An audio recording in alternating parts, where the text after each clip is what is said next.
सरकार good morning. Break के बाद वाली एनर्जी नहीं लग रही सर। Good morning. ओके सरकार, पॉइंट आता है आखिर जीएसटी इंडिया में आ गया, 35 एक्ट आ गए। सर जीएसटी कैसे आए हमने समझ लिया, 10 का क्रेडिट क्यों मिला समझ में आ गया, सीजीएसटी क्या होता है, एसजीएसटी क्या होता है, कैसे आया वो समझ में आ गया सर अपने को। अरे क्लियर। तो सर अब जीएसटी शुरू करें क्या अपन। जीएसटी क्यों आया कैसे आया वो हमने बात कर ली, बैकग्राउंड पूरा हमने स्टडी कर लिया कि यार किस तरह से जीएसटी इंट्रोड्यूस हुआ इंडिया के अंदर। ओके अब जीएसटी क्या है एक्चुअली वो हम देख लेते सर। शुरू करें क्या जीएसटी, जोश आना चाहिए, यस या नो। ओके तो सर सबसे पहली बात, जीएसटी 1 जुलाई 2017 से आया। CGST act section number 1, section number 1 हमेशा बोलता है एक्ट का नाम क्या है, किस दिन से एप्लीकेबल होगा और कहां एप्लीकेबल होगा। तो सर इस एक्ट का नाम है central goods and services tax act 2017। It shall extend to entire India except the state of Jammu and Kashmir. ऐसा हुआ था जब 2017 में जीएसटी आया था। क्लियर। 1 जुलाई 2017 से इंप्लीमेंट हुआ, पर 8 जुलाई 2017 को महबूबा मान गई, महबूबा मुफ्ती सर 8 जुलाई 2017 को दे एक्सेप्टेड और स्पेशल ऑर्डिनेंस पास करके इस सीजीएसटी एक्ट को जम्मू एंड कश्मीर में भी एप्लीकेबल कर दिया था। क्लियर। वो एक्सेप्ट जम्मू एंड कश्मीर तो अब हट गए, वो बात अलग है सर, पर उस टाइम पे जब 2017 में सीजीएसटी एक्ट आया था उस टाइम पे तो एक्सेप्ट जम्मू एंड कश्मीर लिखा था, और उसको 8 जुलाई को, क्योंकि आपको पता है डेस्टिनेशन बेस्ड कंजम्पशन टैक्स, अगर उस एक्ट को नहीं एक्सेप्ट करते तो लॉस उन्हीं को हो रहा था सर, इसलिए दे एक्सेप्टेड और अल्टीमेटली एक्सेप्ट करना ही था उनको। सो 8 जुलाई को स्पेशल ऑर्डिनेंस पास करके ये सीजीएसटी एक्ट वहां पे भी एप्लीकेबल कर दिया, तो पूरे हिंदुस्तान के अंदर सीजीएसटी एक्ट एप्लीकेबल हो गया सर। ओके तो सर ये तो था सेक्शन नंबर 1। अब सर आपको पता है कोई भी टैक्स चार्ज करने से पहले हम लोगों ने एक्ट बनाया सर, अरे ऐसे नो, तो हम लोग गवर्नमेंट को पावर देंगे टैक्स लेवी करने का। क्लियर। तो सर सबसे पहला सेक्शन होता है चार्जिंग सेक्शन, जहां से लेवी होता है, section number 9। Section number 9 charging section है, लेवी का सेक्शन है। ध्यान से देखना, सेक्शन नंबर 9 सब सेक्शन 1 आ रहा है आपके सामने, दिल थाम के बैठेगा सर। आप दिल थामना भाई, धड़कने नहीं sir. Section number 9 sub section 1। और ऐसा कोई सीरियस होकर बैठने की जरूरत नहीं, मस्त होकर बैठो आप। सर सीजीएसटी एक्ट ये बोलता है CGST shall be levied, CGST shall be levied on intrastate supply. CGST shall be levied. अच्छा नोट्स मिल गए आपको, बुक मिली, नोट्स मिले भी आपको, बंद रखना उसको। ओके ध्यान इधर सर। CGST ध्यान इधर यार। CGST shall be levied on intra-state supply of goods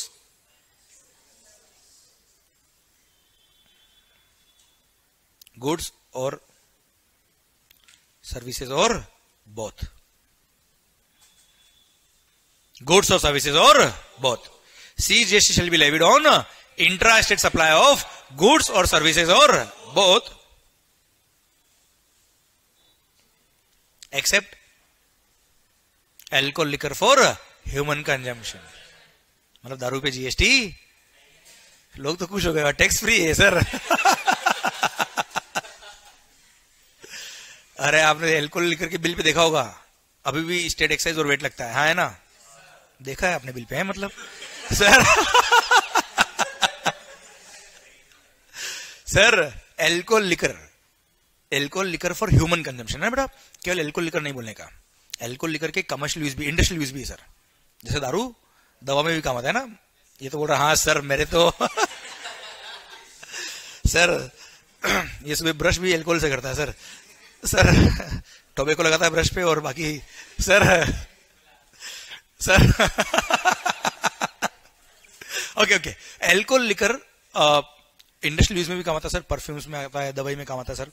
clear. तो सर अल्कोहल लिकर नहीं बोलना, alcohol liquor for human consumption. Alcohol liquor for human consumption को जीएसटी मर्ज क्यों नहीं किया, क्योंकि बिफोर जीएसटी एल्कोहल लिकर पर जो एक्साइज था दैट वाज स्टेट एक्साइज, मतलब एक्साइज की रेवेन्यू किसकी थी सर? स्टेट गवर्नमेंट की। एंड वेट भी लगता था सर, वेट भी किसका रेवेन्यू? तो दारू पे पूरा पूरा रेवेन्यू किसको मिल रहा है सर? और अगर जीएसटी में इसको इंट्रोड्यूस कर देते हैं तो किसका होता सर? मिल बांट के बिना बढ़ता सर। और मोदी जी पीते नहीं सर, आपको पता है सर। तो सेंट्रल गवर्नमेंट में ये टैक्स मर्ज नहीं हुआ है, स्टेट गवर्नमेंट ने बोला इसकी रेवेन्यू हमारी जो है हमारे पास रहनी चाहिए, we don't want to share this revenue, बड़ा रेवेन्यू मिलता है सर इसमें, इसलिए alcohol liquor for human consumption को मर्ज नहीं किया, इसलिए एल्कोहल एक्सेप्ट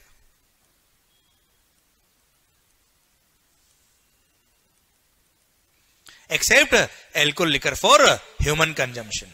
ओके, बाकी सारी गुड्स पर all other goods are chargeable to GST, all other services are chargeable to GST. एक 5 गुड्स हो रहे पेट्रोलियम वाली, वो सबसेक्शन 2 में आने वाली है। तो सबसेक्शन 1 के स्टार्टिंग में लिखा है subject to the provisions covered in subsection 2, तो वो 5 गुड्स पेट्रोलियम वाली हम बात करेंगे सर। ओके, तो sir CGST shall be levied on intra-state supply of what? Goods और सर्विसेज और both except alcohol liquor for human consumption at the rate, दिल थाम के देखिएगा, at the rate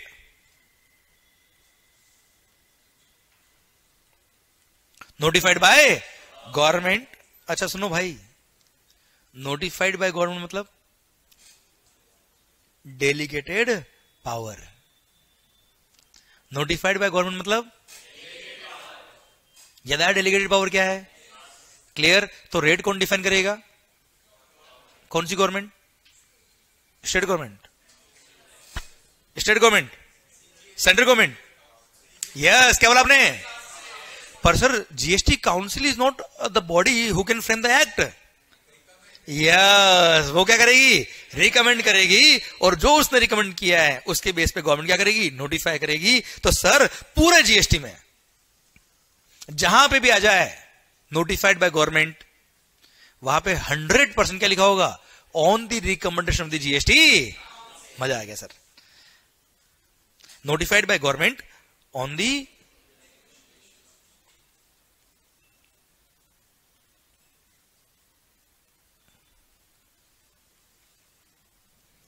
recommendation of the GST.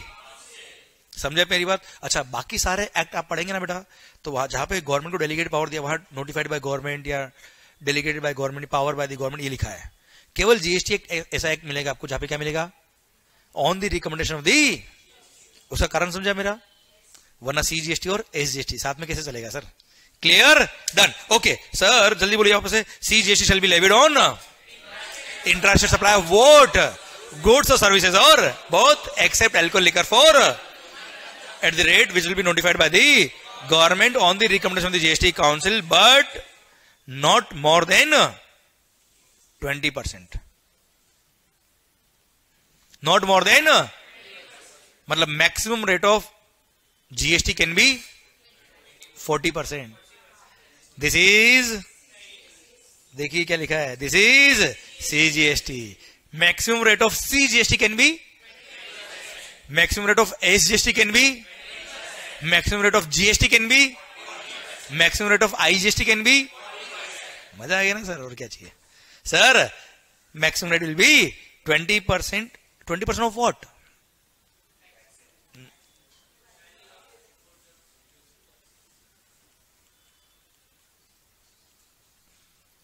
Sir, at the rate notified by the government on the recommendation of the council, but not more than 20% of value of goods or service or both, which is defined in section number 15. section number 15 पढ़ेंगे valuation के अंदर हम। Clear? And दिल थाम के अगला line बहुत शानदार है। मैक्सिमम लोग क्या यहां तक पढ़ के खत्म कर देते सर। एंड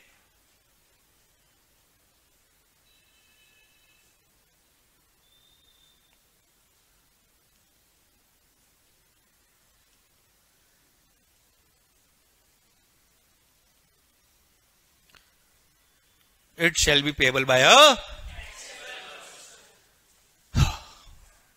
अब जाके खत्म हुआ है section number 9 subsection 1। Sir it shall be payable by अ,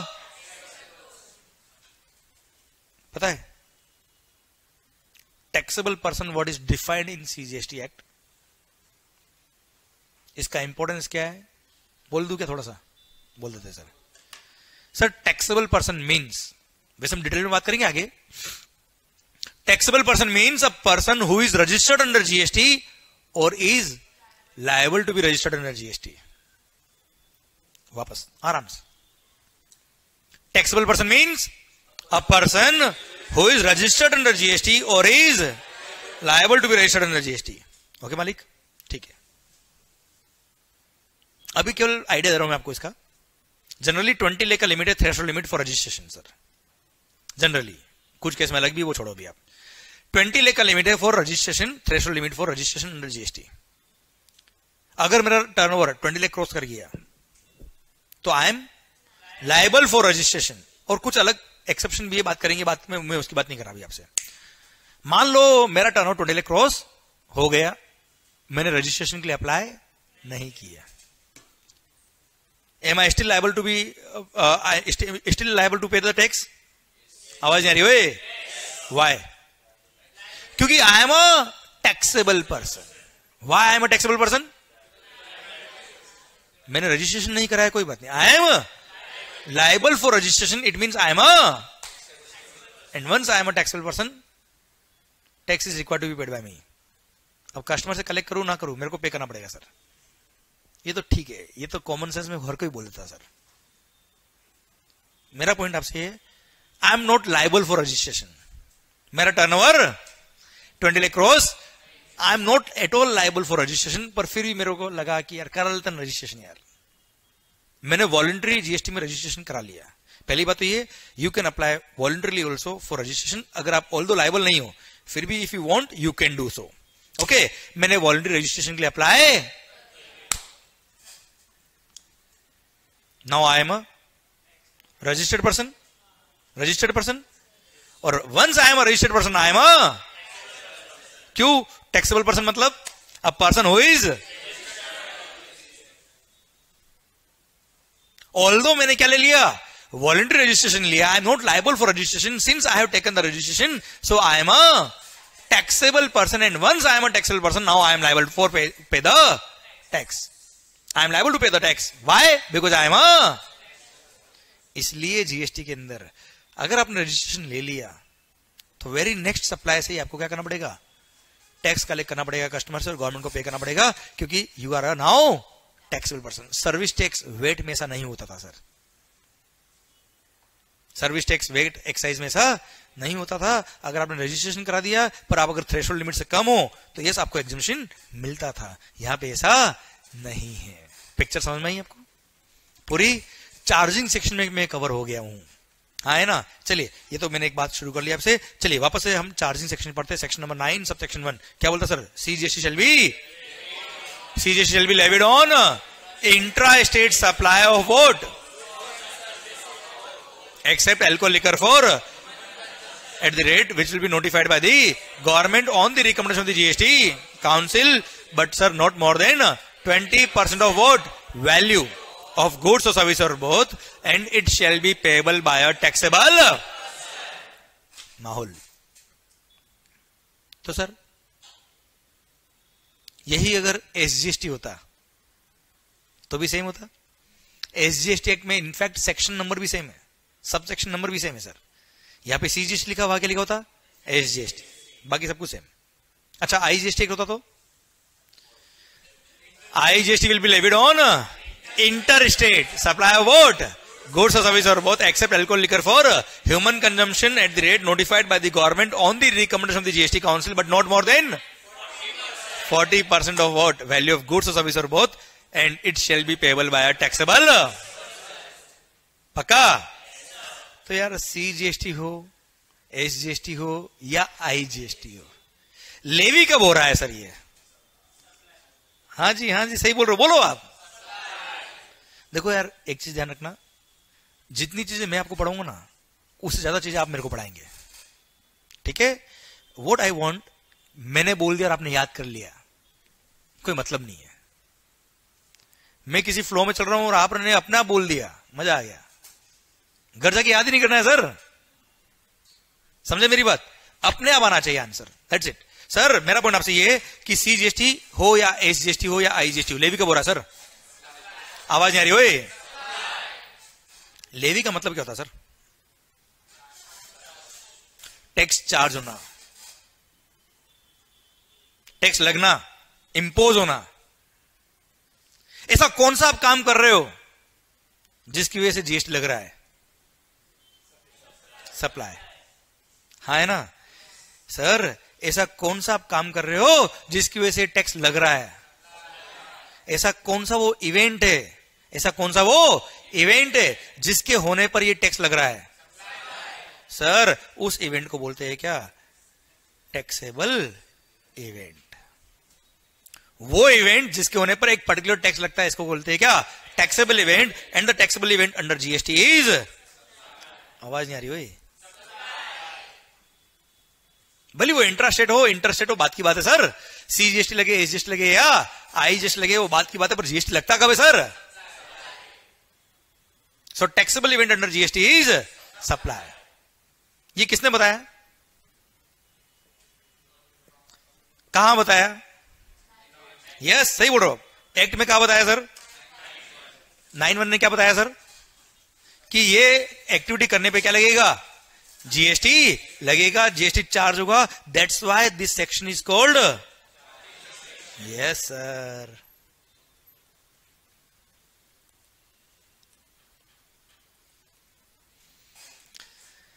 समझा मेरी बात? Clear? That's why this section is called charging section. इस सेक्शन की वजह से टैक्स चार्ज हुआ है सर। अगर ये सेक्शन नहीं होता तो जीएसटी लगता ही नहीं सर। इसलिए इन एवरी एक्ट जहां पे टैक्सेशन की बात आती है, there is a charging section. Clear? समझे मेरी बात बच्चों? ओके तो सर ये था आपका सेक्शन नंबर 9 सब सेक्शन 1। पक्का? ओके धीरे धीरे ऑपरेशन करेंगे एक एक बात का। ओके हमने अब इंटरेस्टेड क्या होता है, इंटरेस्टेड क्या होता है, ये मैंने आइडिया आपको बताया, केवल डिटेल में बात करेंगे हम। आईजीएसटी दिया है उसके लिए पूरा। Okay clear? ठीक है sir. Section number 9 sub section 2 की तरफ बढ़ते हैं हम sir. Section number 9 sub section 2 ये बोलता है 5 गुड्स। कितने गुड्स सर? 5।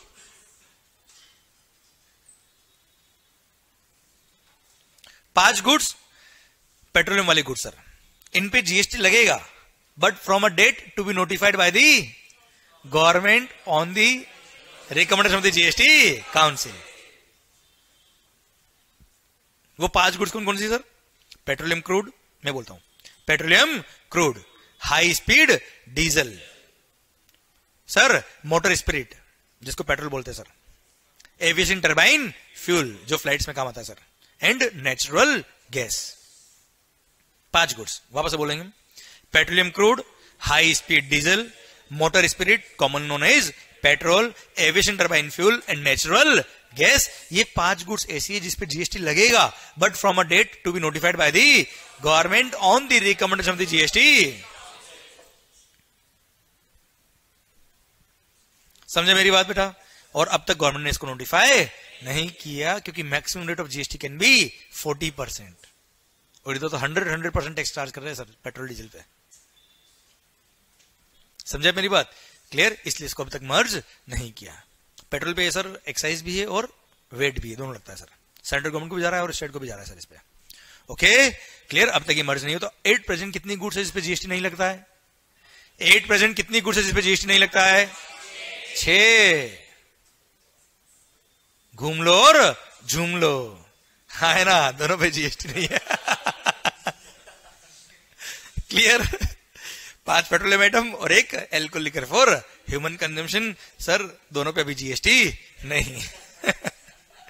घूम लो और झूम लो सर, वेरी गुड, माहौल चल रहा है सर अभी तो। ओके सर ये था आपका सेक्शन नंबर 9 सब सेक्शन 2। आइए sir section number 9 sub section 3। अच्छा यार आप मुझे बताओ जीएसटी डायरेक्ट टैक्स है कि इनडायरेक्ट टैक्स है? क्यों? हाँ हाँ कैसे कैसे? टैक्स कलेक्ट करते हैं हम एंड कंज्यूमर से या कस्टमर से और गवर्नमेंट को हम पे करते हैं सर। तो who is liable to pay tax to the government? Supplier. देखो जीएसटी लगता कब है? सप्लाई पर। तो सप्लायर बोलने का, मैन्युफैक्चरर ट्रेडर नहीं बोलने का। क्लियर? क्योंकि मैन्युफैक्चर करूं, ट्रेडिंग करूं या सर्विस सप्लाई करूं।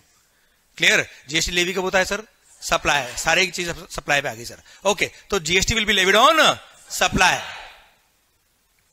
और कौन टैक्स पे करेगा सर? आवाज नहीं आ रही हो? सप्लायर। अब कस्टमर से मैं लू या ना लू, गवर्नमेंट तो किससे लेगा? ही कांट से कि सर कस्टमर ने मना कर दिया टैक्स देने के से, बोल सकता है क्या सप्लायर? कौन लायबल है सर?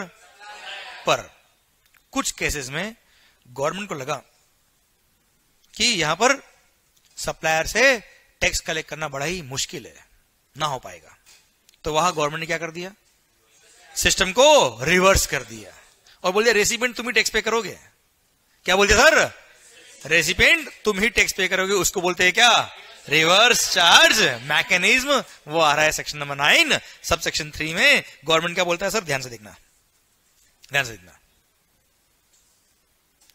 सीजी मतलब सेंट्रल गवर्नमेंट, क्योंकि ये सीजीएसटी एक्ट पढ़ रहे हैं बेटा, है ना? एसजीएसटी एक्ट होगा तो स्टेट गवर्नमेंट होगा, SGST. Okay sir, government has the power. देखो यार, पावर वर्ड आ जाए दिमाग में क्या आना चाहिए? जीएसटी के अंदर डेलीगेट पावर के साथ में क्या आना चाहिए दिमाग में? On the recommendation of the GST council. Good. Government has the power that on the recommendation of the GST Council they can notify certain goods or services or both. Government has the power that on the recommendation of the GST Council they can notify certain goods or services or both. और उनको notify करके government बोल सकती है कि in notified goods और services और both में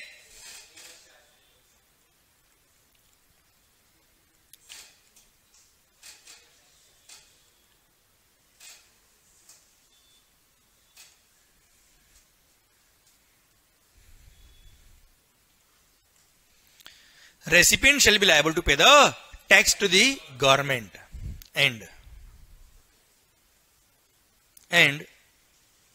all the provisions of the act shall apply on the recipient. Means recipient shall be treated as if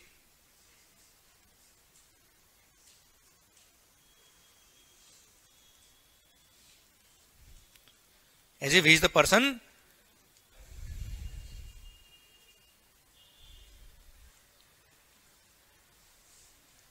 okay sir, वापस बोलता हूं मैं। Central government has the power कि on the recommendation of the GST council they can notify certain goods और services और both where recipient shall be liable to pay tax to the government directly and in such cases all the provisions of the act will apply on the recipient as if he is the person liable to pay tax to the government directly. Clear? पक्का? Recipient पे एक responsibility डाल दी कि आपको ही tax पे करना है।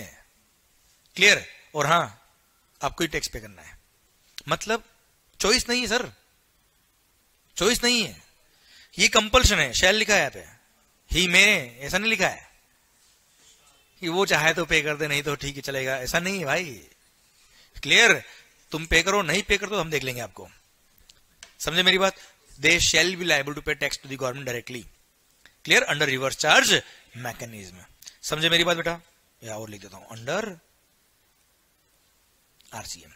Okay clear? Okay. अब आप कहेंगे सर वो कौन कौन सी गुड्स है, वो कौन कौन सी सर्विसेज नोटिफाइड है? पहली बात तो ये, कुछ गुड्स भी नोटिफाइड है एंड कुछ सर्विसेज भी नोटिफाइड है, पर गुड्स हमारे सिलेबस में नहीं आती है, इसलिए हम क्या पढ़ेंगे केवल, पर वो भी हम पढ़ेंगे चैप्टर नंबर 7 पढ़ते वक्त, अभी नहीं पढ़ेंगे सर। हम आरसीएम का एक पूरा चैप्टर मैंने अलग से दिया है, वो हम पढ़ेंगे डिटेल के अंदर एक एक बात, पर फिर भी थोड़ा आइडिया आपको दे देता हूं तो दिल में थोड़ी शांति रहेगी। हाँ सर, कुछ तो हुआ है सर आज। Okay, central government has the power to notify certain goods और सर्विसेज बोथ। अच्छा ध्यान ना, गुड्स भी नोटिफाइड है, हम केवल सर्विस पढ़ेंगे, इसका मतलब ये नहीं कि गुड्स है ही नहीं। ओके, जहां पे कौन टैक्स पे करेगा साहब? पक्का? कौन टैक्स पे करेगा मालिक?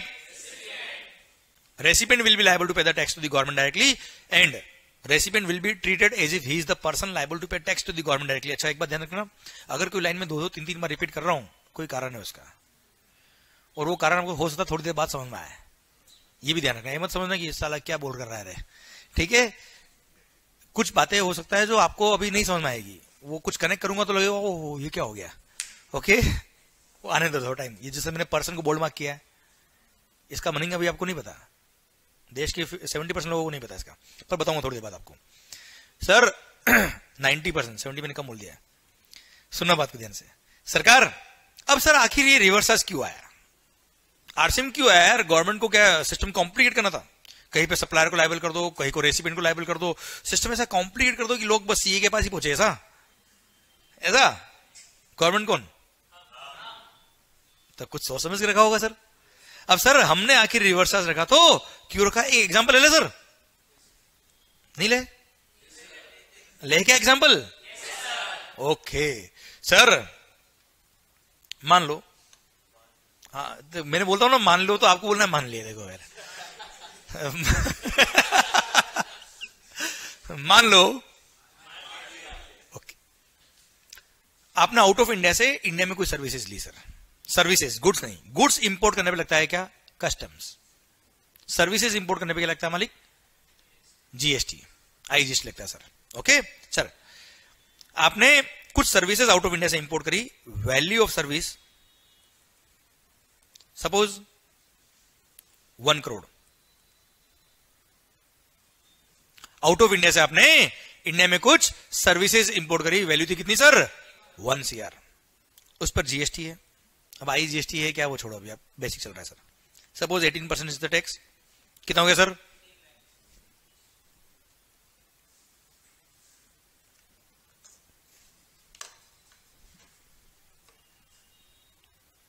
$18 lakhs is the tax. Total हो गया कितना मालिक? 1 करोड़ 18 lakhs। अब सर मेरा पॉइंट आपसे ये है, आउट ऑफ इंडिया से सर्विस प्रोवाइड करने वाला था कौन? मान लो मिस्टर डॉन। डॉन ने सर्विसेज दी इंडिया में किसको? मिस्टर कौन को? Don is providing services to mister कौन। डॉन का है आउट ऑफ इंडिया, कौन का है? मान लो सर्विसेज दी 1 करोड़ की, 18 लाख रुपए टैक्स, पूरा 1 करोड़ 18 लाख मिस्टर कौन ने मिस्टर डॉन को पे कर दिया। उसमें से 18 लाख क्या था भाई? GST is the revenue of Indian government ना सर। अब सर मिस्टर डॉन क्या करेगा? 18 लाख टैक्स लेके किसको पे करेगा सर? आपको लगता है? आपको लगता है वो डॉन इंडिया में आके जीएसटी में रजिस्ट्रेशन कराएगा? आपको लगता है वो टैक्स पे करेगा? डॉन को पकड़ना सर अब मेरा पॉइंट आपसे ये है, जिसको 11 मुल्कों की पुलिस नहीं पकड़ पाई, क्या इंडिया का जीएसटी डिपार्टमेंट पकड़ लेगा सर? ना हो पाएगा। Yes no? अब आउट ऑफ इंडिया वाला पर्सन है, क्या Indian government out of India वाले पर्सन से रिकवरी कर सकती सर? इंडिया वालों से नहीं हो पा रही सर। बहुत बड़ा इंटरनेशनल इश्यू बन जाएगा सर। कैसे आउट ऑफ इंडिया जाके ये एक्ट इंप्लीमेंट करेंगे वहां पे और इन्फोर्स करेंगे टैक्स कलेक्ट करने के लिए? Not possible at all. इसलिए रेसिपिएंट को बोल दिया इस पर्टिकुलर केस में अगर आपने सर्विसेज इंपोर्ट करी तो इंपोर्ट ऑफ सर्विसेज के केस में रेसिपिएंट को लायबल कर दिया कि recipient shall be liable to pay tax to the government directly under reverse charge mechanism. और यहां पर सर जो मिस्टर कौन है वो डॉन को केवल कितना पे करेगा साहब? ओनली ₹1 CR पे करेगा। इन 18 लाख को डायरेक्टली किसको पे करेगा? कौन पे करेगा? बता रहा हूं, पूछ रहा हूं मैं आपसे, कौन पे करेगा? मैं तो बता रहा हूं आपको कौन पे करेगा। अरे क्लियर आपको? पक्का? हाँ है ना? तो इस तरह के कुछ जेन्युइन केसेस थे जहां प्रैक्टिकली पॉसिबल नहीं था कि हम सप्लायर से टैक्स ले लें, इसलिए उन केसेस को नोटिफाई किया और नोटिफाई करके बोला कि यहां पे रिवर्स चार्ज लगेगा और यहां पे recipient will be liable to pay tax to the government directly. इस तरह के कुछ एक्सेप्शनल केसेस नोटिफाई किए हुए सर। समझे आप? लॉजिक समझ में आया सर आपको? चलो एक और एग्जांपल दो sir. Banking company, financial institution, इनके जो रिकवरी एजेंट होते सर, वसूली भाई रिकवरी सर, बैंक से जो अमाउंट रिकवर नहीं हो पाता है दे अपॉइंट द रिकवरी एजेंट्स। वसूली भाई वो बैंक से क्या लेंगे सर? कमीशन लेंगे। कमीशन मतलब they are supplying services to bank. वसूली भाई are service supplier and bank financial institution is the service recipient. है ना? अब मान लो उन्होंने रिकवरी करी, उसका कमीशन उन्होंने बैंक से लिया, बैंक जो कमीशन उनको देगी उस पर क्या लगेगा? जीएसटी। अब वसूली भाई रिकवरी एजेंट, उन्होंने जीएसटी अगर बैंक से ले लिया तो क्या वो गवर्नमेंट को पे करेंगे? तो क्या जीएसटी डिपार्टमेंट के ऑफिसर उनसे वसूली कर पाएंगे? दो ऑफिसर गए, वापस आया ही नहीं sir. They themselves recovered sir. अब पॉइंट मेरा आपसे ये, अगेन प्रैक्टिकली पॉसिबल नहीं था। गवर्नमेंट ने क्या बोल दिया? हमसे ना हो पाएगा, रिवर्स लगाओ, बैंक तुम जितने वसूली एजेंट अपॉइंट करने कर दो भाई, हम तो तुमसे ही लेंगे। समझा मेरी बात? तो वहां पे क्या लगा दिया? अगेन रिवर्स चार्ज मैकेनिज्म, और वहां पे रेसिपिएंट जो बैंक है वही टैक्स पे करेगा गवर्नमेंट को डायरेक्टली। क्लियर? सो इस तरह की कुछ इंडस्ट्रीज थी, कुछ सर्विसेज थी जहां पे पॉसिबल नहीं था, जहां कुछ गुड्स भी थे जहां प्रैक्टिकली पॉसिबल नहीं था सप्लायर से टैक्स लेना, इसलिए वहां क्या लगा दिया मालिक? Reverse charge mechanism, and their recipient will pay the tax to the government directly under RCM. Clear? अब वो कौन कौन सी सर्विसेज थी, कितनी सर्विसेज थी, या कौन कौन से गुड्स थे, वो हम अभी नहीं पढ़ रहे। मैंने केवल आरसीएम का आपको सिस्टम समझा दिया है, और क्यों आया आरसीएम वो मैंने बता दिया है, सेक्शन में बताया, पूरा डिटेल में बात करेंगे हम चैप्टर नंबर 7 के टाइम बेटा। ओके माहौल सरकार, आइए आगे बात करते हैं हम सर। ये था सेक्शन नंबर 9 सबसेक्शन 3। मतलब again each and every word is logical. समझे? ऐसा नहीं कि कुछ में रिवर्स चार्ज कर दो, कुछ में फॉरवर्ड चार्ज कर दो, ऐसा नहीं sir. There are some logics behind it. मैं ये समझाना चाह रहा था आपको, लास्ट 2 एग्जांपल से मैंने आपको ये समझाया सर। ओके अच्छा, अब वो कौन कौन से केस है ना सर, वो किसी सीपीटी वाले बच्चे को बोलो वो भी याद कर लेगा सर। ये 15 केस है, लिस्ट है, याद कर ले। That's not a big concern यार, ये समझना बहुत इंपॉर्टेंट है अपने लिए। क्योंकि क्या होगा, जैसे आप फाइनल लेवल में सर, थोड़े दिन बाद तो आप एडवाइस देंगे लोगों को, आप समझो मेरी बात को, कंसल्टेंसी देंगे, वहां क्लाइंट आके पूछेगा ऐसा क्यों हो रहा है? नहीं वो लिखा था बुक के अंदर, हमने ऐसे ही पढ़ा है सर। वो 15 का लिस्ट था, उसमें है सर नाम ये वाला। मतलब आप समझे, आपके पास इतना लॉजिकल आंसर होना चाहिए सर कि the person who is coming to you should be satisfied कि हाँ यार बात बिल्कुल जस्टिफाइड है। समझा मेरी बात? क्लियर? चलिए सर अब बात करते हैं हम आगे सेक्शन नंबर 9 सबसेक्शन 4 की। सेक्शन नंबर 9 सबसेक्शन 4 अगेन देखना ध्यान से। Government is the power. बोलते दिमाग में कुछ आया है क्या? 2 वर्ड्स आए होंगे, एक तो डेलीगेट पावर और सेकंड, बस ये फिक्स हो जाना चाहिए इधर सर। ठीक है, तो याद करना पड़ेगा क्या अपने को? सिस्टम समझ में आना चाहिए सर अपने को। Okay, government is the power that on the recommendation of the GST council they can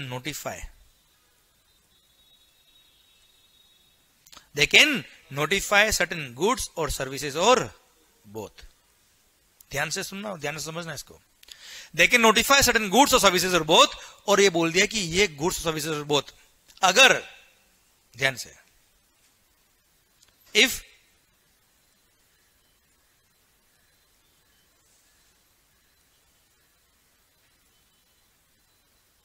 specified category of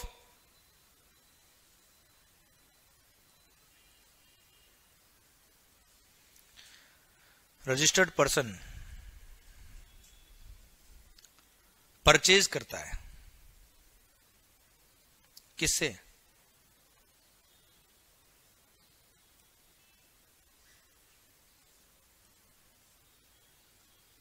any unregistered person से। एनी, तो ऐसे केस में रेसिपिएंट जो रजिस्टर्ड पर्सन था बेटा, ब्रैकेट में लिखता हूं आरपी, आरपी मतलब रजिस्टर्ड पर्सन, ध्यान रहेगा आपको। रेसिपिएंट जो रजिस्टर्ड पर्सन है shall be liable to pay GST to the government under RCM, and all the provisions of the act will apply on the recipient as if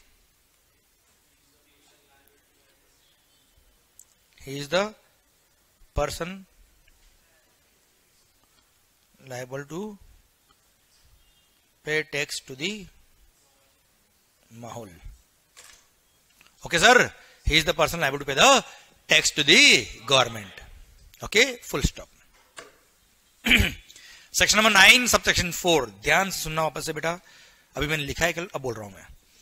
government has the power to notify certain goods और services और both, अगर किसने purchase किया, पर सारे registered person नहीं लिखा है, specified category of registered person, किससे परचेज किया है, तो ऐसे केस में रेसिपिएंट जो रजिस्टर्ड है जीएसटी में, वो लायबल होगा टैक्स पे करने के लिए to the government directly under RCM. Okay, 2 minute के लिए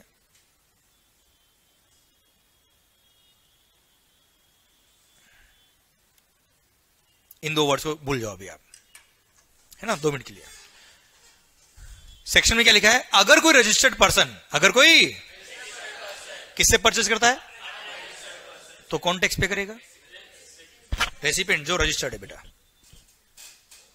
और बिलीव मी, जब जीएसटी आया था 2017 में, तब ये 2 वर्ड जो मैंने काटे ना बेटा, वो नहीं थे उस टाइम पे, ये नहीं थे, ठीक है। 2 मिनट रुकिएगा आप आराम से, जल्दी नहीं अपने को कुछ भी, ठीक है सर। अगर कोई भी रजिस्टर्ड पर्सन, क्या बोला सर, गुड्स या सर्विस किससे परचेज करता है सर, तो कौन टैक्स पे करेगा, ठीक है, ओके। सिंपल सा लॉजिक है इसके पीछे। मान लो आप अनरजिस्टर्ड हो जीएसटी में सर, यू आर, अब आप जब रजिस्टर्ड नहीं हो जीएसटी में, तो क्या आप टैक्स पे कर पाएंगे, आप क्या मेरे से टैक्स ले पाएंगे, आप सप्लायर है, मैं बायर हूं, मैंने आपसे कोई गुड्स परचेज किया या सर्विसेज परचेज करी, नीचे सैंडविच वाले से मैंने सैंडविच लिया सर, सर्विस सप्लाई करा सर, वो क्या वो रजिस्टर्ड है जीएसटी में, पर सर मान लो जेके शाह क्लासेस ने या यशवंत मंगल क्लासेस ने वो सैंडविच परचेज किया, मैं तो रजिस्टर्ड हूं सर। गवर्नमेंट क्या बोलती है, वो सप्लाई है, टैक्सेबल सप्लाई है, टैक्सेबल गुड्स है, टैक्सेबल सर्विस है, सिंस वो बेचारा अनरजिस्टर्ड है, उससे तो हम टैक्स नहीं ले पाएंगे, आप पे कर देना, कोई बात नहीं, आप तो रजिस्टर्ड हो ना यार, आप तो समझदार आदमी हो सर, आप तो जीएसटी में रजिस्टर्ड हो, आप टैक्स पे कर देना। लोगों ने बोला ठीक है, फिर जैसे चालू हो ना ये एक्ट, दिमाग खराब हो गया लोगों का। कैसे दिमाग खराब हो, समझना ध्यान से। सरकार अगर कोई भी गुड्स है, कोई भी सर्विस में किससे लेता हूं, और अगर मैं रजिस्टर्ड हूं, तो कौन टैक्स पे करेगा, मैंने ऑफिस में चाय मंगाई सर, चाय वाला इज नॉर्मल, बाहर जो चाय वाला खड़ा रहता है उससे चाय मंगाई मैंने ऑफिस के लिए, अपने क्लाइंट आया, चाय मंगाई, ही इज नॉट रजिस्टर्ड, कौन, चाय वाला। सर्विस रेसिपिएंट कौन सर, जीएसटी में रजिस्टर्ड, कौन टैक्स पे करेगा चाय पे, मतलब एवरी मंथ कितना चाय का खर्चा हुआ, एवरी मंथ जीएसटी पे करना पड़ता है सर, एवरी मंथ कितना चाय का खर्चा हुआ उस पर जीएसटी रिवर्स चार्ज में पे कर दो। एवरी मंथ ऑफिस में जो रिपेयर मेंटेनेंस हुई है, कोई लेबर को बुला के साफ सफाई कराई सर, मान लो छोटा मोटा कोई रिपेयरिंग कराया, कौन टैक्स पे करेगा, आवाज नहीं आ रही हुई, और कब पे करेगा, एवरी मंथ, एवरी मंथ। अब आप मुझे बताओ, जब ईयर एंड होता है तब क्लाइंट आता है, प्रॉफिट परसेंटेज तो इतना ही रखना है सर, फिर खर्चे उसके बुक होते हैं, रिपेयर मेंटेनेंस एक्सपेंसेस टकाक, जनरल ऑफिस एक्सपेंसेस टकाक, अरे हाँ है ना, आवाज नहीं आ रही ओए sir, T and refreshment expenses टकाक, स्टाफ वेलफेयर एक्सपेंसेस टकाक, क्लियर। तो जीएसटी ऑफिसर बोलेगा सारे खर्चे मार्च में होते क्या रे, सारी चाय तो मार्च में भी है सर आप समझ रहे हो मेरी बात, क्योंकि अगर वो सारे खर्चे विदाउट बिल वाला है सर, वो अरे ऐसे नो अनरजिस्टर्ड से लिया आपने सर, उस पर टैक्स पे करना उसी महीने में जिस महीने में एक्सपेंस हुआ है। अब मार्च में अगर आप बुक कर रहे हो, जीएसटी सारा मार्च में पे किया आपने सर, तो इनकम टैक्स वाला पकड़ लेगा सर इनकम पे एवरी मंथ, या तो फिर प्लानिंग हर महीने करो सर आप। एंड सेकंड थिंग, कितना कम्बरसम हो जाएगा सर, आज सोचो ये मार्कर मैंने परचेज किया है, समझना मेरी बात को, केवल टैक्स पे करना इज नॉट अ कंसर्न। ये मार्कर मैंने परचेज किया, रोड साइड पे कोई बैठा था सर, उससे मैंने परचेज कर लिया अंदर स्टेशन से। अब पहली बात तो इस पे रिवर्स चार्ज में टैक्स पे कर दूंगा, कितना करूं, 18 करोड़, 12 करोड़, 28 करोड़, कितना करना है सर, मतलब उसका पहले एचएसएन कोड निकालो। आप समझना बात को, कंप्लायंस बर्डन कितना भारी है सर, एक एक गुड्स, एक एक सर्विस जो मैं अनरजिस्टर्ड से परचेज कर रहा हूं, कितना डिफिकल्ट। इसलिए इस सेक्शन को तो किया स्ट्राइक ऑफ। पहले कुछ एग्जिबिशन दिया इसमें पर डे का, फिर इस सेक्शन को उड़ा दिया, फिर वापस सेक्शन को लेके आए और सेक्शन में फिर क्या किया इन्होंने, यस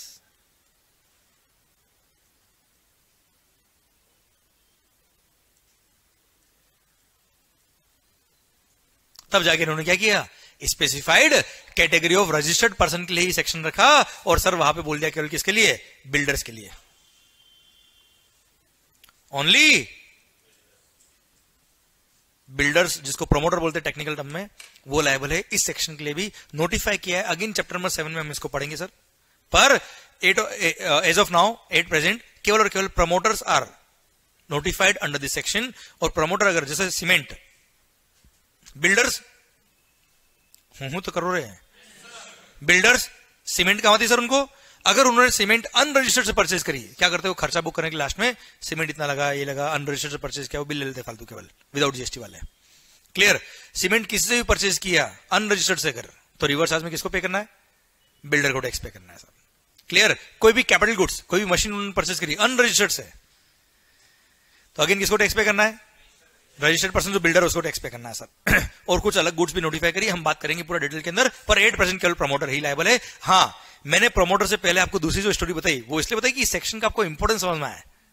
दिखने में लगता बड़ा इजी है, पर कितना भारी सेक्शन था ये सर। पूरे इंडिया में अगर तकलीफ दी किसी को तो इस सेक्शन ने दी है सर, जब जीएसटी नया नया था तब, समझे, 2017 के अंदर बहुत भारी। ओके, 13 अक्टूबर को फिर हटाया था सर इसको। यहां तक क्लियर है सर आपको, पक्का 100% डन। तो sir central government has the power, क्या बोला sir, to notify certain goods और सर्विसेज और बोथ, कि वो गुड्स और सर्विस और बोथ अगर specified category of registered person ने किससे परचेज किया सर, अनरजिस्टर्ड पर्सन से, तो ऐसे केस में जो रेसिपिएंट है रजिस्टर्ड पर्सन है, बिल्डर, वो लायबल होगा टैक्स पे करने के लिए to the government directly under reverse charge mechanism. Clear, पक्का, ओके।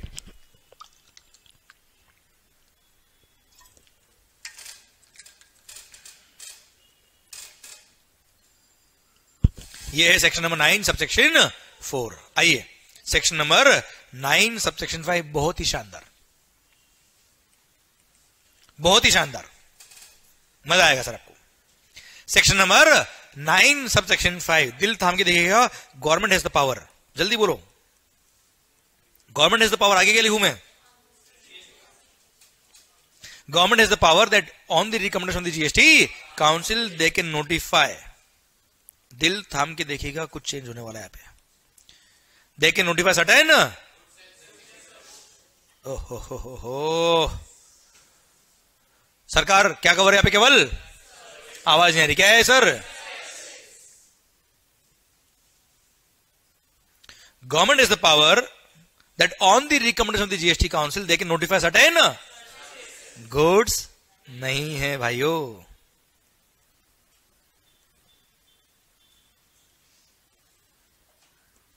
ठीक है।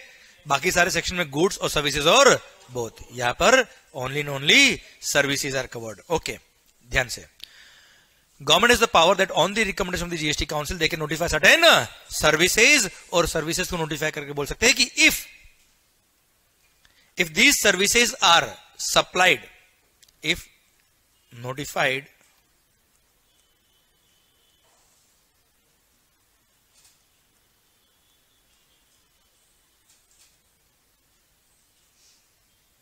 if these notified services are supplied through electronic commerce operator,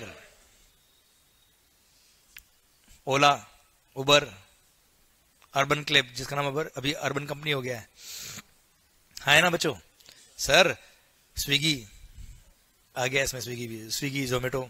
okay, सुनना ध्यान से, सर्विसेज है केवल service. Government has the power, इसलिए मैंने अमेजोन नाम नहीं लिया है सर। ओके, अमेजोन नाम नहीं लिया है, ओनली सर्विसेज। ओके, वो भी नोटिफाइड, सारी नहीं। Okay sir, government has the power that on the recommendation of the GST Council they can notify certain services, that if these notified services are supplied through ECO, then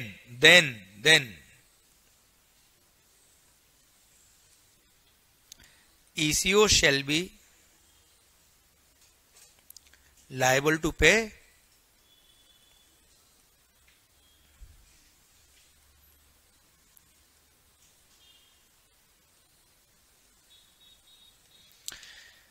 GST shall be liable to pay GST, ECO shall be liable to pay GST to the government, and all the provisions of the act will apply on ECO as if he is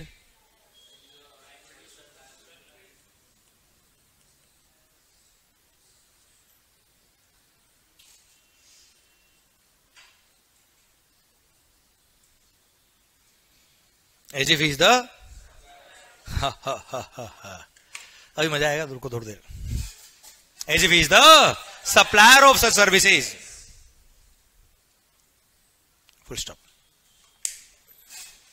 Government has the power that on the recommendation of the GST Council they can notify certain, और notify करके बोल सकता है कि if these notified services are supplied through any electronic commerce operator, then ECO will be treated as if ECO is the supplier of such services, और वही tax पे करेंगे सर. हाँ है ना बच्चों? क्लियर?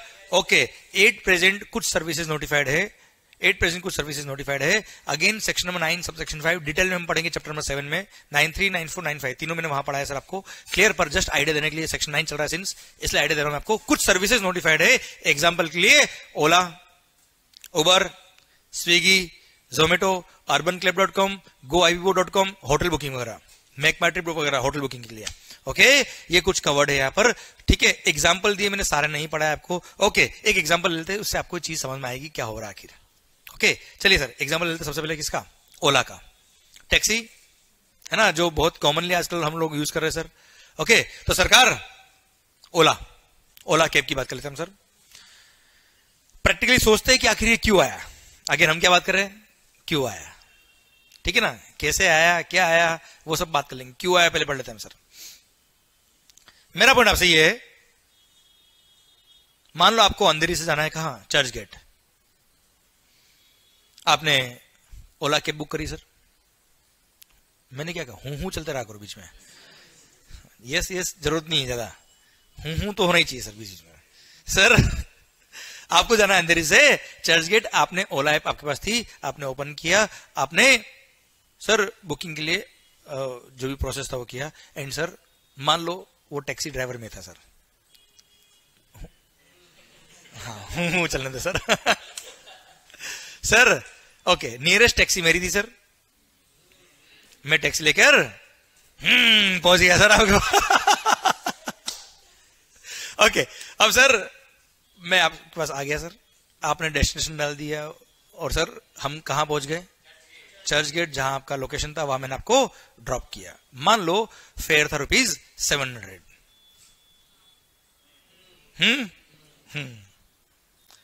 चलिए मैं टैक्सी ड्राइवर हूं, मेरी खुद की टैक्सी सर.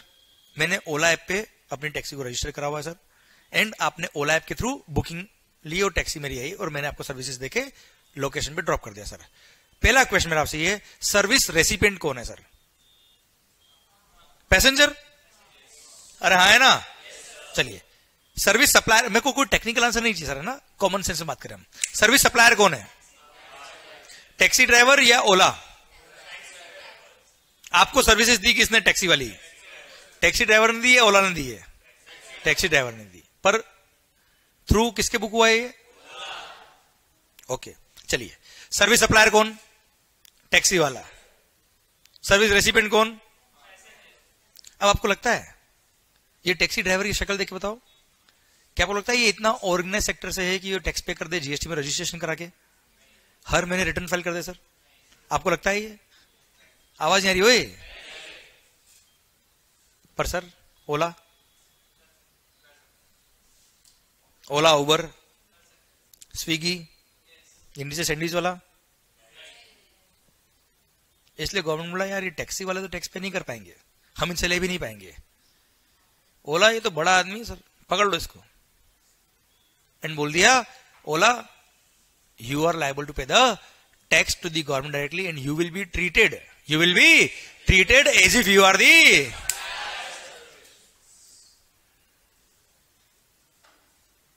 वो सप्लायर है नहीं. यू विल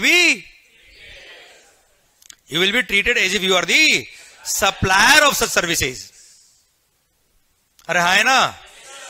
मतलब अगर आपने ओला के थ्रू रेडियो टैक्सी की सर्विसेज दी है तो सर ये टैक्सी ड्राइवर जो है ना सर, इसको सप्लायर ही नहीं मानेंगे। For the purpose of tax low supplier किसको मानेंगे सर? आवाज नहीं आ रही ओए? ओला को। क्लियर? टैक्स कौन पे करेगा? आवाज नहीं आ रही है? पक्का? 100% कारण समझ में आया, इसका लॉजिक समझ में आया सर आपको? पक्का? ओके। सेम वे स्विगी के लिए हो गया sir, same way hotel accommodation में मेकमाईट्रिप.com हो गया, गोइबो हो गया, ट्रिप एडवाइजर.com हो गया। इसमें भी कुछ कंडीशन से हम बात करेंगे बाद में, जस्ट मैंने एग्जांपल दिया आपको अभी तो केवल। ओके। रेपिडो भी चल रहा है क्या आजकल बाइक पे? यहाँ पे भी है रेपिडो बाइक, वो भी कवर्ड है सर इसके अंदर। क्लियर? तो सर जैसे ओला कैब चलती है वैसे रेपिडो बाइक चलती है सर, उस पर भी आप ट्रांसपोर्ट ऑफ पैसेंजर की सर्विस दे सकते हो आप। ओके। तो सर ध्यान से देखना, यहां पे ओला को क्या मान लेंगे? As if you are the. और हां, 3 बात और बोल दी यहाँ पे सेक्शन 95 में। ओला you are liable to pay tax, और हां तुम ही टैक्स पे करोगे, और हां तुम ही टैक्स पे करोगे। मतलब यहां क्लियरली लिख दिया कि तुम ही टैक्स पे करोगे, क्योंकि इसी शक्ल देख लो इससे। अबे ओ सर मेरा पॉइंट आपसे ये है कि 3 पॉइंट लिखे, वहां बोल दिया कि ECO shall be liable to pay tax. पर अगर ECO out of India located है, कहां लोकेटेड है सर? जैसे उबर, अगर कहां लोकेटेड है तो भी उसी को पे करना है। If he has the representative office in India then they will pay the tax, and if ECO is located outside India and if he does not have any representative office in India तो भी pay उसी को करना है। He will have to appoint a person in India who will pay tax on their behalf, मतलब pay तो उन्हीं को करना है, इससे ना हो पाएगा। समझे आप मेरी बात बच्चों?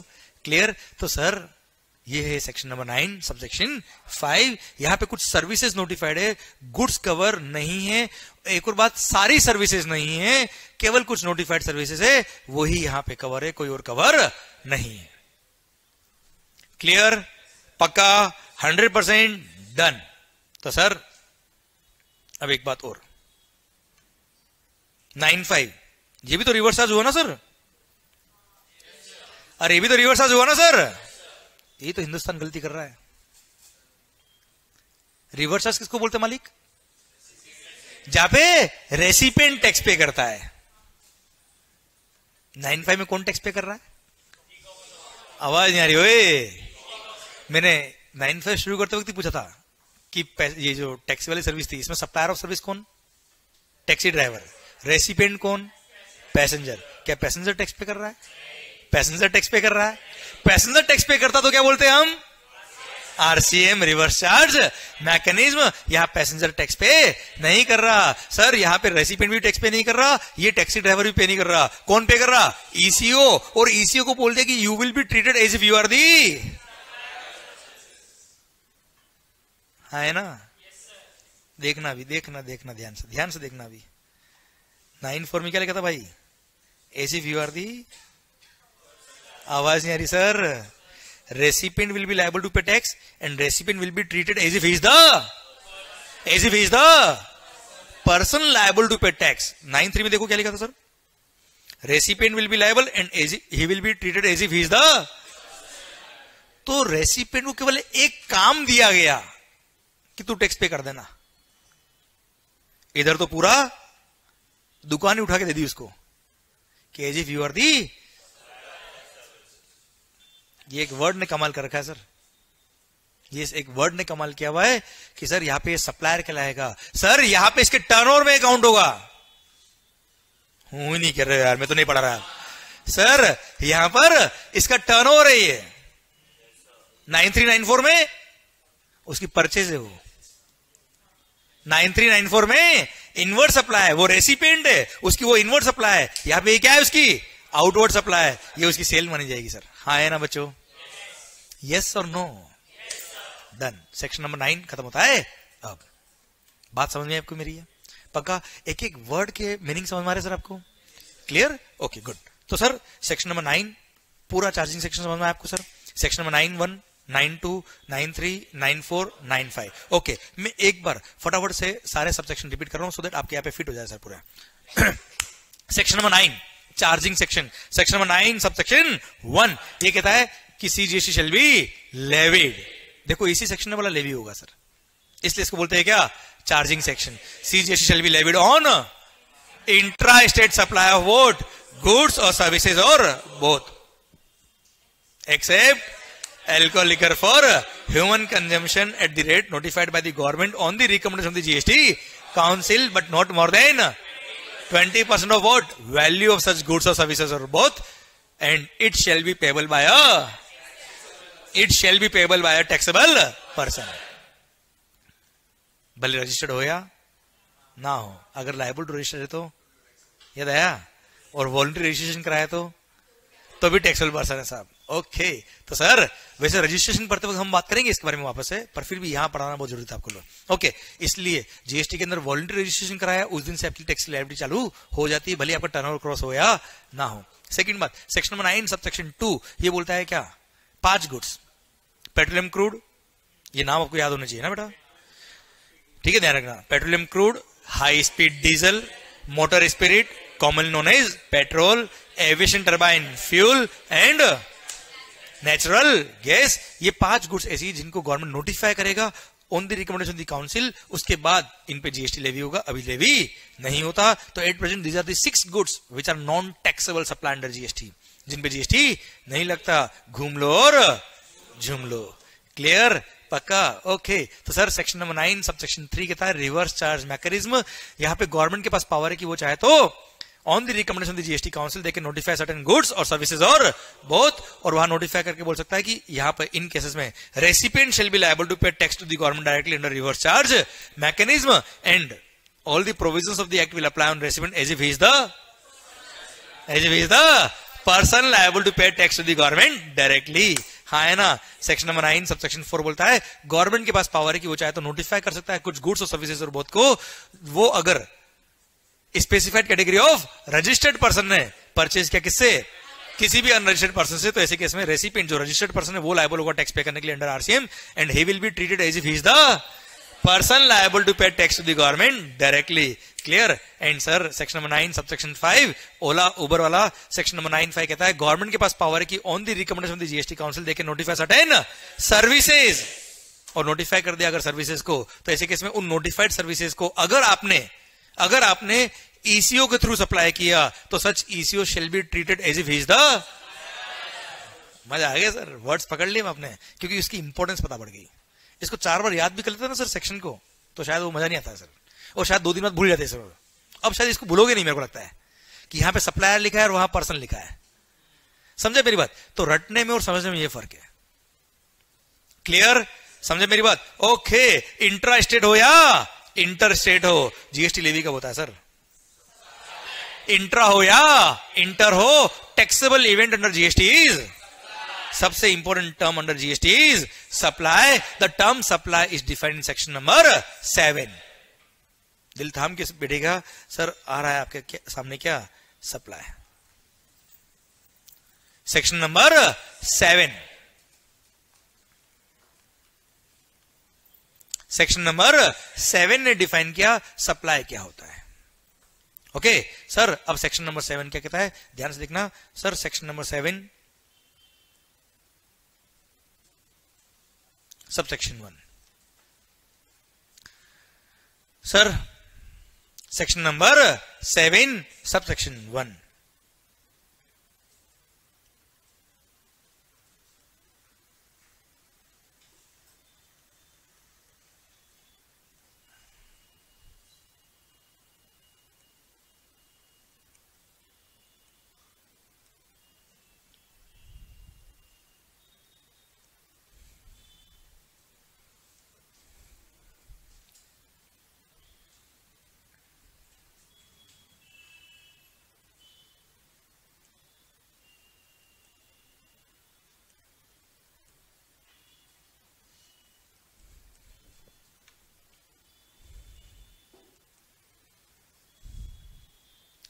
Sir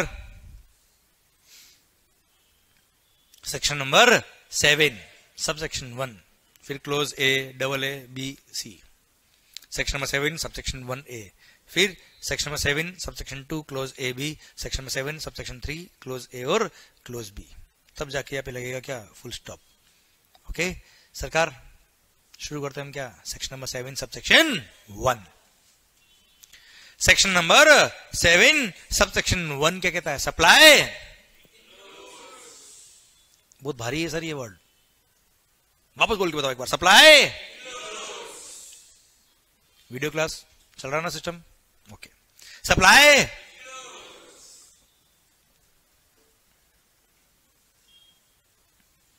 supply includes A double A B C, okay. इसका मतलब क्या है, supply includes A double A B C, इसका मतलब क्या है, दिस डेफिनेशन इज इंक्लूसिव। और कुछ, अच्छा एक बात और, ये ध्यान रखना आप, अगर आपने जो आंसर दिया है वो अगर गलत रहा ना सर, तो मैंने तो मान रखा है गलत ही आएगा answer, so don't worry for that कि गलत हो गया तो सही हो जाएगा, और क्या है, इसलिए तो हम यहाँ पे आए हैं sir. So don't hesitate in sharing your views, है ना, कोई दिक्कत नहीं है।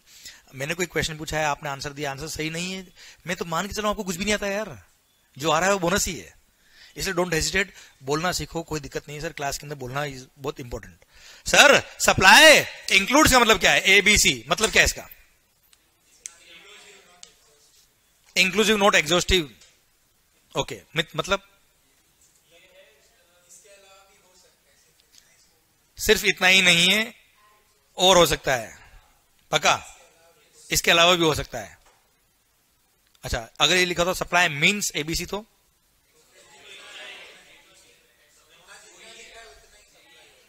तुम ही हो माई लाइफ मीन्स यू, मतलब तुम ही हो, my life includes you, sir तुम भी हो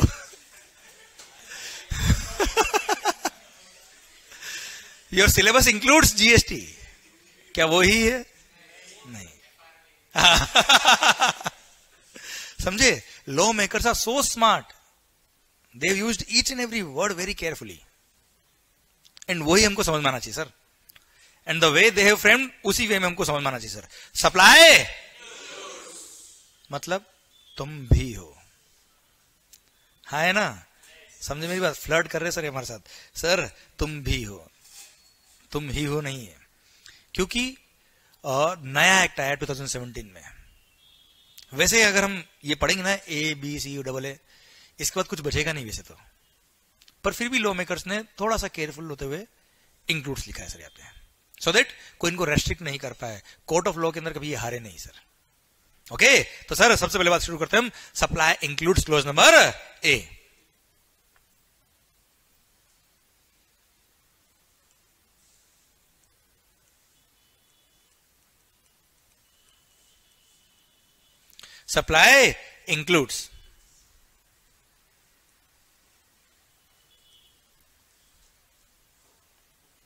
Supply includes आवाज नहीं आ रही हो, all forms of supply such as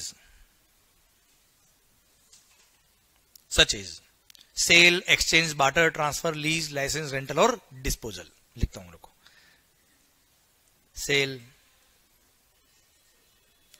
exchange, barter, transfer, lease, rental और disposal। Sale, exchange, barter, transfer, lease, licence, rental और disposal of what,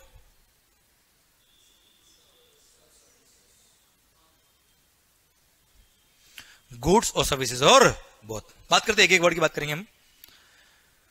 supply includes all forms of supply such as sale, exchange, barter, transfer, lease, licence, rental और disposal of what, goods or services or both, when such supplies are made or agreed to be made by a person for a consideration। By a person for a consideration.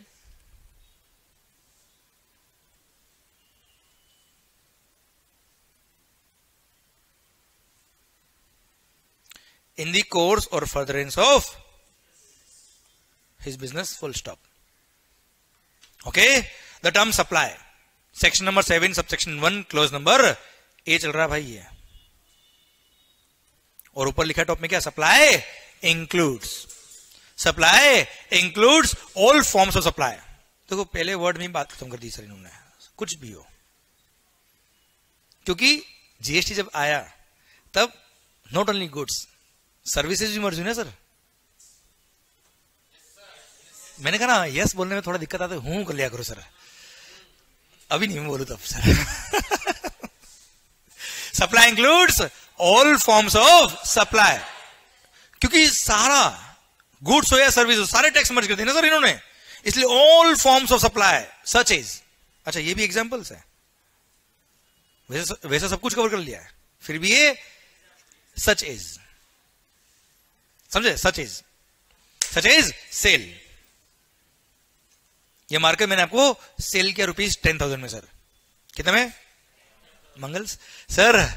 Again क्या हो गया ये, sale, supply, exchange. Sir old mobile phone अगर आपके पास है, नया mobile phone अगर आपको लेना है, 50,000 का मान लो नया फोन है एंड 10,000 का रिप्लेसमेंट उसमें दिया है सर, तो 40,000 रुपये आप दीजिए, ओल्ड फोन दीजिए और आपका नया फोन आपको पास आ जाएगा. एक्सचेंज हुआ है सर, अरे हाँ है ना, वो भी सप्लाई के स्कोप में आएगा sir. Barter means pure exchange is called barter. जैसे मैंने आपको इनडायरेक्ट टैक्स पढ़ाया, बदले में आपने मुझे डायरेक्ट टैक्स पढ़ाया, दोनों बर्बाद सर. सर मतलब बार्टर. सर मैंने आपको इनडायरेक्ट टैक्स पढ़ाया, आपने मुझे अगेंस्ट में डायरेक्ट टैक्स पढ़ाया, it's a pure barter. Clear sir. Transfer, मैंने कुछ बुक्स मैंने कुछ अपने स्टॉक अपने दूसरी यूनिट को ट्रांसफर किए, ब्रांच ट्रांसफर किया साहब, वो भी आ गया है. कुछ असेट ट्रांसफर किए किसी और कंपनी को, वो भी आ गया सर इसके अंदर.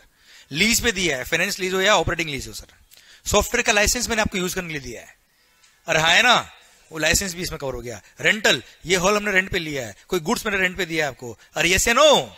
और डिस्पोजल, मैंने बिजनेस के एसेट क्या कर दिए, डिस्पोज ऑफ कर दिए. Everything is covered here. It supply includes all forms of supply such is sale, exchange, barter, transfer, lease, licence, rental और डिस्पोजल. अब इधर ध्यान, मेरी तरफ देखिए बोलना. Supply includes all forms of supply such is sale, exchange, barter, transfer, lease, licence, rental और disposal of what. ये और बहुत जो आ रहा है ना हर जगह, एक दो दिन बाद आपको समझ में आएगा कि और बहुत का कोई मतलब ही नहीं है सर. लॉ मेकर ने अपनी सेफ्टी के लिए लिखा है इसको, बाकी इसका कोई मीनिंग नहीं आ रहा है सर. ओके सर, और बात करेंगे आगे जाके हम. तो सर गुड्स हो या सर्विसेज हो, आपने सेल किया, एक्सचेंज किया, बार्टर किया, sir transfer, lease, licence, rental और disposal, everything is covered here. It okay, clear, पक्का समझ में आपको विथ एग्जांपल. ओके, तो sir supply includes all forms of supply such as sale, exchange, barter, transfer, lease, license, rental or disposal of what? Goods or services or both. When such supply is made or agreed to be made. Oh ho. Supply कर दिया, वो तो supply है ही है. Supply करने के लिए agree कर लिया, वो भी क्या है, ओह. When supplies are made or, मतलब सप्लाई किया वो तो सप्लाई है ही है, सप्लाई करने के लिए एग्री कर लिया वो भी क्या है, मतलब कहते दो साहब टैक्स. इनकमिंग इज फ्री, आने दो सर. अब एग्री टू बी मेड का मीनिंग क्या है सर. वैसे टाइम ऑफ सप्लाई जब हम पढ़ेंगे सेक्शन नंबर 12, 13, 14, तभी बहुत शानदार तरीके से लिंक होगा, पर अभी बताता हूं आपको. सर आपने बैच ज्वाइन करने के लिए शायद फीस एडवांस में जमा कराई होगी सर.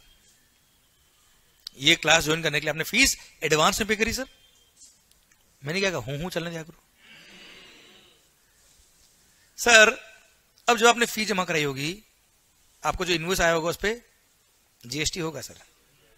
अब आप मुझे बताओ क्या उस टाइम पे मैंने सप्लाई कर दी थी? I had agreed to supply,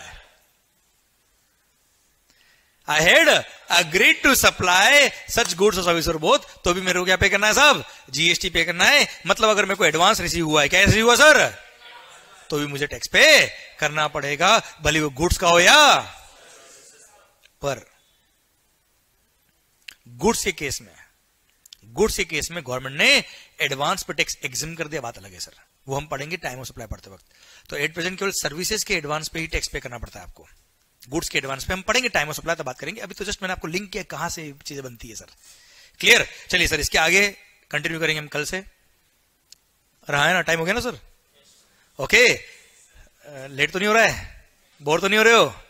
हाँ बोल मत ना होए सर। ओके, चलिए अभी सबसे पहले हम वो स्लाइड्स कॉपी कर लेते हैं जो मुझे कॉपी करानी है आपको, so that you can copy in your notebook also. Okay, अच्छा आपको बुक से क्या पढ़ के आना वो भी बताता हूं मैं आपको। चैप्टर 1 जो है अपना, उसमें सर चैप्टर 1 जब आप देखेंगे तो डेफिनेशंस दे रखी आगे, वो नहीं पढ़ना है आपको सर। चैप्टर के एंड में, क्योंकि हर वर्ड को मैंने पूरे एक्ट में, पूरे जीएसटी एक्ट में जहां जहां भी डेफिनेशंस काम आई है वो मैंने दे रखी है एंड में, वो नहीं पढ़ना आपको बेटा, ठीक है? वो जैसे ही वर्ड रेफर होगा कहीं पे, मैं डेफिनेशन ओपन करने के लिए आपको बता दूंगा मैं। वैसे मैंने रेस्पेक्टिव चैप्टर में भी डेफिनेशन दे रखी है, ठीक है? स्टार्टिंग का जो चैप्टर है सर, उसमें आप 1-2 पॉइंट मेरे है वो कल पढ़ा दूंगा मैं आपको, ठीक है? जैसे कौन कौन से टैक्सेस सब्स्यूम हुए इसके अंदर, वो लिस्ट पढ़ाना है वो बता दूंगा मैं आपको कल, ठीक है? अदरवाइज सच मेन चैप्टर 1 में कुछ इंपॉर्टेंट टर्म्स बहुत ज्यादा नहीं है, एक रीड मारोगे आपका काम हो जाएगा। वैसे कैसे जीएसटी आया, क्यों आया, इल इफेक्ट क्या थे, है ना, जो मैंने एक्साइज और वेट का आपको एग्जांपल दिया वो सब उसमें कवर है सर। ओके, चैप्टर 2 जब शुरू करेंगे आप, तो उसमें देखो सेक्शन नंबर 9, सॉरी सबसे पहले सेक्शन नंबर 1 मिला होगा सर आपको, मतलब फर्स्ट पेज पढ़ना है। सेकंड पेज पे आपको देखो चैप्टर नंबर 2 के सेक्शन 9 मिला होगा बॉक्स के अंदर। बॉक्स में क्या लिखा है? स्टैट्यूटरी प्रोविजंस लिखा है क्या सर? ये नहीं पढ़ोगे चल जाएगा, ये डायरेक्ट पार्ट है सर। जो बॉक्स में लिखा ना मैंने सेक्शन, ये डायरेक्ट पार्ट दिया है। बेयर एक्ट अगर आप नहीं भी पढ़ेंगे चल जाएगा, रेफरेंस के लिए दिया है। उसके बाद देखो एनालिटिकल व्यू ऑफ टॉपिक दे रखा है, वो आप पढ़िएगा। बेयर एक्ट नहीं पढ़ोगे चलेगा, केवल रेफरेंस के लिए मैंने बुक में दे रखा है बेटा। ओके, यहां से सेक्शन 9 शुरू हुआ बेटा आपका। फर्स्ट पेज तो पढ़ना ही पढ़ना आपको, फिर ये पढ़ना है आपको, फिर उसके बाद देखिए सेक्शन नंबर 5(1) आया होगा आपके पास, आईजीएसटी एक्ट का मिला गया आपको। जो सीजीएसटी का सेक्शन नंबर 9(1) है वही आईजीएसटी का सेक्शन नंबर 5(1) है। उसमें केवल इंटरस्टेट सप्लाई है सर, हाँ है ना। Maximum rate of GST can be 40%, हाँ है ना। अच्छा वहां पे एक प्रोवाइजो भी है बेटा, सेक्शन नंबर 5 सबसेक्शन 1 जो है ना सर, मिला आपको, एक प्रोवाइजो है, सुनो इधर ध्यान। उसमें लिखा है कि इंपोर्ट ऑफ गुड्स पे, किस पे सर? इंपोर्ट ऑफ गुड्स पे कस्टम लगता है, और कस्टम के साथ में आईजीएसटी भी लगता है। क्लियर? तो वो लिंक यहां से दे रखा सर, वो जब कस्टम पढ़ेंगे तब बात करूंगा मैं आपसे, क्योंकि मैंने कस्टम्स आपको नहीं पढ़ाया है इसलिए। ओके, उसके बाद वही 5(2), 5(3), 5(4), 5(5) दे रखा सर। सेम सेक्शन है सर सारे जो 9(1) में हमने पढ़े। अरे क्लियर? सेम वर्ड्स आपको मिल जाएंगे। और उसके बाद सेक्शन नंबर 7 शुरू हुआ है आपका सप्लाई वाला। ओके, एक बार एक सेकेंड,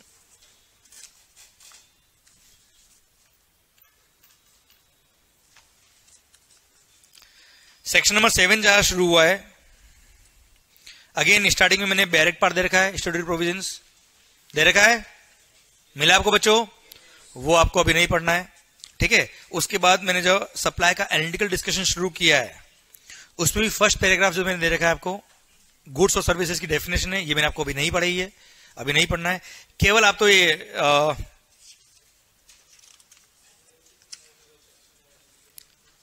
ठीक है, आप ये कल ही पढ़ेंगे ना अपन, मैंने कंसिडरेशन और in the course of other business पढ़ाया नहीं, बस आप सेक्शन नंबर 9 पढ़ के आइएगा, बहुत है। और एक बार ना section number, sorry chapter number 1 में देखिए आप, topic number 1.5, topic number 1.5 taxes subsumed in GST, मिला बेटा आपको? ये मैं तुम्हें बताता हूं, 2 मिनट लगेंगे सर। कौन कौन से टैक्सेस सब्स्यूम हुए जीएसटी में, मिला आपको बच्चों? First, central levies subsumed in GST, मिला बेटा आपको? इसमें मिला होगा central excise duty and additional excise duties, excise duty under medicinal and toilet preparations act, service tax, CVD and special CVD, ये था काउंटर विलिंग ड्यूटी जो कस्टम में लगता था सर। जो कस्टम लगता था ना सर, वो यहां पर था सीवीडी एंड स्पेशल सीवीडी, वो भी यहां मर्ज हो गया, पूरा कस्टम मर्ज नहीं हुआ है। कस्टम के अंदर क्या होता था सर, एक्साइज और वेट को बराबर करने के लिए ये सीवीडी और स्पेशल सीवीडी लगाते थे, वो जीएसटी मर्ज हो गया। वो बात करेंगे आगे कस्टम पढ़ते वक्त, तब समझ में आएगा आपको। Then CST, central sales tax, surcharges and cesses in so far as they relate to supply of goods और सर्विसेज। अब एट द सेम टाइम देख लो कौन कौन सब्सिडी नहीं हुए। कस्टम ड्यूटी मर्ज नहीं हुआ। Central excise duty on 5 petroleum product and tobacco and tobacco products. बेटा ध्यान देना, टोबैको जो है ना, टोबैको इस पे जीएसटी है और एक्साइज भी है। मतलब ये लोग तो देश को मतलब पूरा फंडिंग करने में लगे हुए हैं सर ये लोग। मतलब ये लोग मिल जाना वो टोबैको खाने वाले, तो आपको लगना चाहिए ये अच्छे लोग हैं यार, इनकी वजह से देश चल रहा है अपना ये। और जीएसटी कंपनसेशन सेस भी दे रहे हैं लोग, तो और क्या कर रहे हैं, जान लोगे क्या इनकी यार। और फिर भी मतलब, और वो भी जान दाव पे लगा के खा रहे हैं, तो और क्या चाहिए। तो ऐसे लोग मिल जाए तो उनको तो एक बार नमस्कार करना चाहिए अपने को, थैंक यू कहना चाहिए सर, बहुत बहुत धन्यवाद आपका sir. State levy subsidy in GST देखिए आप, state surcharges and cesses in so far they relate to supply of goods service, जो भी स्टेट के सेस वगैरह थे बेटा। Entertainment tax except those levied by local bodies, local bodies के tax merge नहीं हुए, स्टेट गवर्नमेंट और सेंट्रल गवर्नमेंट के टैक्स मर्ज हुए। जैसे मूवीज वगैरह देखते हो ना बेटा थिएटर्स वगैरह में, तो उस पर लगता था क्या, एंटरटेनमेंट टैक्स, लग गया आप क्या, GST. Okay. Tax on lottery, batting, gambling, खेलते हो ना बेटा, बैटिंग जुआ वगैरह खेलते होंगे, नहीं तो पढ़ाई करो अच्छे से, फिर खेलेंगे अपन sir. Entry tax, all forms and purchase tax, VAT, sales tax, luxury taxes, जो वेट होटल्स वगैरह लगता था सर, टैक्सेस ऑन एडवर्टीजमेंट, ये सब मर्ज हो गए सर। अच्छा कौन कौन से मर्ज नहीं हुए, दारू, इस पे क्या था सर, स्टेट एक्साइज और वेट दोनों था सर, ये मर्ज नहीं हुआ है। पढ़ो sir first point, state excise on alcohol liquor for human consumption, opium, Indian hemp and other narcotic drugs and narcotics, अफीम गांजा वगैरह लेते हो ना सर, ये सर ये मर्ज नहीं हुआ है। Second, sales tax on 5 petroleum product and alcohol liquor for human consumption, tobacco नहीं है यहाँ पे सर, ध्यान रखना। ओके सर, टोबैको पे एक्साइज लगता है, वेट नहीं लगता है। Okay. Then profession tax, electricity duty, stamp duty, toll tax, road and passenger tax, जो हर स्टेट में अलग अलग लगते हैं सर, ये मर्ज नहीं हुए, बाकी इस तरह वाले मर्ज हो गए सर। जस्ट नॉलेज के लिए बताया मैंने आपको कौन कौन से मर्ज नहीं हुए, कौन कौन से मर्ज हुए वो तो ठीक है सर, सबको पता है, पर कौन से मर्ज नहीं हुए भी पता होना बहुत जरूरी है अपने लिए। Okay clear. तो सर चैप्टर 1 का केवल एक रीडिंग मार के आना सर आप, है ना, ऐसे स्टफ नहीं है, मैंने मैक्सिमम बातें आपसे कर लिया ऑलरेडी। ओके बच्चों, उसके बाद में डेफिनेशंस दे रखी चैप्टर 1 में, वो पढ़ के मत आना आप लोग, वो डायरेक्ट पार्ट है डेफिनेशंस अगेन। क्लियर, पक्का। तो चलिए सर मिलते हैं कल, सप्लाई की डेफिनेशन को कंटिन्यू करेंगे हम। ओके पर हाँ एक रिक्वेस्ट मेरी आपसे ये बच्चों, और मैं ये स्लाइड कॉपी करने के लिए बोलता हूं आपको, मेरी रिक्वेस्ट आपसे केवल एक ही है, जो मैंने आपको पढ़ाया है आपको जब भी वक्त मिले इसको रिवाइज कर लेना बुक से। मैं आपसे प्रॉमिस कर रहा हूं बहुत ज्यादा टाइम नहीं लगेगा आपको, आपके एंड पे रिवाइज करने में टाइम नहीं लगेगा अगर सेम डे पढ़ लिया है तो, ठीक है। आप ध्यान रखना, बैच कंप्लीट करना इज नॉट अ टारगेट, समझे मेरी बात, आपके एंड पे कंप्लीट होना इज द टारगेट। अल्टीमेटली आपकी सक्सेस हमारी सक्सेस है सर, और आपकी वजह से मैं हूं जो भी हूं सर। ओके तो आपके एंड पे कंप्लीट होना चाहिए। अच्छा आपने अगर सेम डे पढ़ लिया तो इट्स नाउ माय रेस्पॉन्सिबिलिटी और मेरा कमिटमेंट आपसे कि जो मैं आपको आज पढ़ रहा हूं वो लास्ट डे भी याद रहेगा आपको। वो कैसे याद रहेगा वो मेरी स्टाइल है, पर आपको जो सेम डे पढ़ा है वो सेम डे पढ़ के आना, बाकी मेरा काम है सर। ओके एक बार जस्ट इन स्लाइड्स को कॉपी कर लीजिए आप, please have a click of the slides.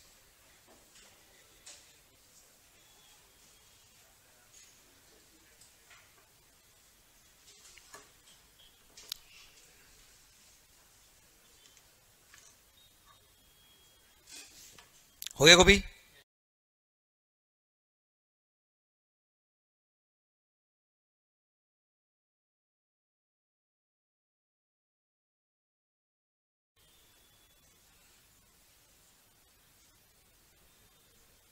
Done, very important.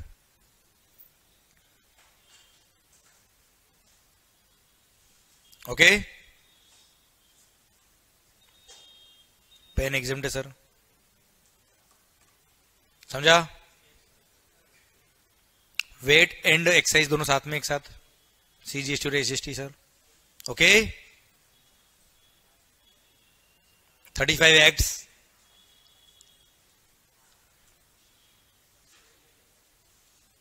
9-1,